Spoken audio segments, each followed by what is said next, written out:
இந்த வீடியோல Photoshopல ஒரு preset brush எப்படி கிரியேட் பண்றதுன்ற பத்தியும், கிரியேட் பண்ணதுக்கு அப்புறம் அதை .abr ஃபைலா எப்படி எக்ஸ்போர்ட் பண்றதுன்ற பத்தியும் பார்க்க போறோம். Welcome to Spotless Pixels. I'm Sesha.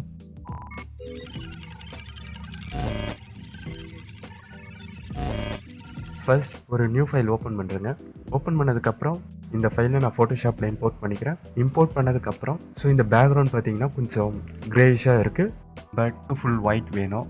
இந்த பேக்ரவுண்டையும் ஃபுல் ஒயிட்டாக மாற்றுறேன். Ctrl+L. இந்த கார்னர் பிக்கரை சூஸ் பண்ணிவிட்டு இதை கிளிக் பண்ணிவிடுங்க.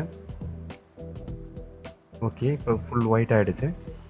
இது ஒரு ரெக்டாங்கிள் மார்க்கெட் டூல் சூஸ் பண்ணி இந்த ஏரியா மட்டும் நான் செலக்ட் பண்ணிக்கிறேன். செலக்ட் பண்ணதுக்கப்புறம் எடிட் டிஃபைன் ப்ரஷ் ப்ரீசெட் இதை சூஸ் பண்ணிக்கிறேன். 3. ஓகே, ஒரு நியூ ஃபைல் ஓப்பன் பண்ணிவிட்டு ப்ரஷ் பார்த்தீங்கன்னா இப்போ ப்ரஷோட செட்டிங்ஸ் ஓப்பன் பண்ணி ஷார்ட்கட் F5 ப்ரஷோட செட்டிங்ஸ், இதோட ஸ்பேஸிங் கண்ட்ரோல் பண்ணிக்கலாம். நமக்கு என்ன மாதிரியான டெக்ஸ்சர்ஸ் வேணுமோ அந்த மாதிரி இந்த ப்ரஷோட செட்டிங்ஸை யூஸ் பண்ணி மாற்றிக்கலாம். இந்த மாதிரி எந்த டைப்பில் வேணும்னாலும் உங்களால் ப்ரஷஸ் க்ரியேட் பண்ண முடியும். உதாரணத்துக்கு இதில் ஃபோட்டோஷாப் ப்ரஷஸ்ன்னு போட்டிங்கனாவே இந்த மாதிரி டிஃபால்ட்டாக ப்ரஷஸ் நிறைய வருது. எந்த ஒரு டெக்ஸ்சரையும் உங்களால் ஈஸியாக ஃபோட்டோஷாப்பில் க்ரியேட் பண்ண முடியும். இது பிளாக் அண்ட் ஒயிட்டுன்னு இல்லை, கலரில் இருக்கிறதையும் எடுக்கலாம். இந்த ஃபைலை ஃபோட்டோஷாப்பில் இம்போர்ட் பண்ணுறேன். இம்போர்ட் பண்ணதுக்கப்புறம் ஓவராலாக இந்த இமேஜ் இதை எனக்கு கரெக்டாக இந்த ஏரியா வரைக்கும் தான் செலக்ட் ஆகணும். மார்க்கெட் டூலில் செலக்ட் பண்ணிவிட்டு edit define brush preset. Okay, இப்போது இதை க்ளோஸ் பண்ணிவிட்டு brush shortcut B layer create பண்ணுறேன். பார்த்தீங்கன்னா ப்ரஷ் க்ரியேட் ஆகிடுச்சு, ப்ரீசெட் ப்ரஷ் க்ரியேட் ஆகிடுச்சு. இதில் எனக்கு எந்த கலர் வேணுமோ அந்த கலர் நான் சூஸ் பண்ணிவிட்டு ட்ராப் பண்ணலாம். இதோட ஸ்பேஸிங் கண்ட்ரோல் பண்ணிக்கலாம். இந்த ப்ரஷோட ஆங்கிள் ரொட்டேஷன் பண்ணிக்கலாம். Angle 45 degree. இந்த மாதிரி ஆங்கிள்ஸ் உங்களுக்கு தேவையான செட்டிங்ஸ் எல்லாத்தையும் மாற்றிக்கலாம். இது மட்டும் இல்லாமல் இருக்கிற ஃபோட்டோஷாப் ப்ரஷோட ப்ரீசெட்ஸ், இப்போ உதாரணத்துக்கு இந்த டெக்ஸ்சர்ஸ் இருக்குது, இதை நான் பிளாக் அண்ட் ஒயிட்டாக மாற்றிக்கிறேன். பிளாக் அண்ட் ஒயிட்டாக மாற்றிட்டு இந்த டெக்ஸ்சரையே நான் ரீக்ரியேட் பண்ணுறேன்.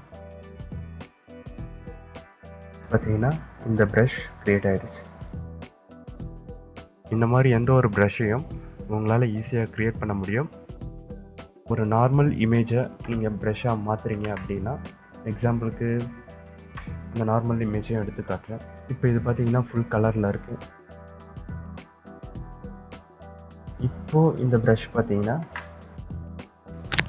அந்த இமேஜ் அப்படியே எடுத்துருது.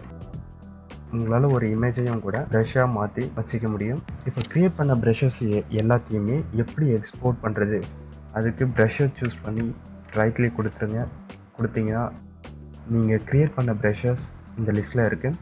நான் ஃபஸ்ட் ஒன்னை கிளிக் பண்ணிவிட்டு ஷிஃப்ட் பிடிச்சிக்கிட்டு லாஸ்ட் வரைக்கும் கிளிக் பண்ணுறேன். எல்லா ப்ரஷும் செலக்டடில் இருக்குது. இப்போது இந்த கார்னரில் செட்டிங் ஐக்கானை கிளிக் பண்ணிங்கன்னா எக்ஸ்போர்ட் செலக்டட் ப்ரஷஸ்ன்ற ஆப்ஷனை கிளிக் பண்ணிங்கன்னா சேவர்ஸ்ன்ற ஒரு ஃபைல் ஓப்பன் ஆகும். இதில் ப்ரீசெட் ப்ரஷஸ்ன்னு இருக்குது.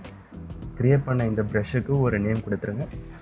நான் டெக்ஸ்சர்ஸ் சேவ் பண்ணுறேன். இப்போ திரும்பவும் செட்டிங்ஸில் போயிட்டு எக்ஸ்போர்ட் செலக்டட் ப்ரஷஸில் பார்த்தீங்கன்னா டெக்ஸ்சர்ஸ் நான் க்ரியேட் பண்ண ப்ரஷ் இங்கே இருக்குது. இது எக்ஸாக்டாக எந்த லொக்கேஷனில் இருக்குன்றத இங்கே சூஸ் பண்ணி கண்ட்ரோல் காப்பி பண்ணிக்கோங்க. இதுக்கப்புறம் கேன்சல் பண்ணிவிட்டு விண்டோஸ் E இந்த இடத்துல பொசிஷனில் போயிட்டு காப்பி பண்ணதை இங்கே செலக்ட் பண்ணி என்டர் ப்ரெஸ் பண்ணிங்கன்னா அந்த ஃபைல் எந்த லொக்கேஷனில் இருக்கோ அங்கே காமிக்குது. ப்ரீசெட்டை நீங்கள் பேக்கப்பாக எடுத்து வச்சுக்கலாம். ஒன்ஸ் ஃபோட்டோஷாப் ஏதாவது க்ராஷ் ஆகிடுச்சு, அது OS போட்டு ரிமூவ் பண்ணுறீங்க அப்படின்றப்போ இந்த ஃபைல் தனியாக பேக்கப் இருக்குன்றப்போ இந்த ப்ரீசெட்டை நீங்கள் எப்போ வேணாலும் எடுத்து யூஸ் பண்ணிக்கலாம்.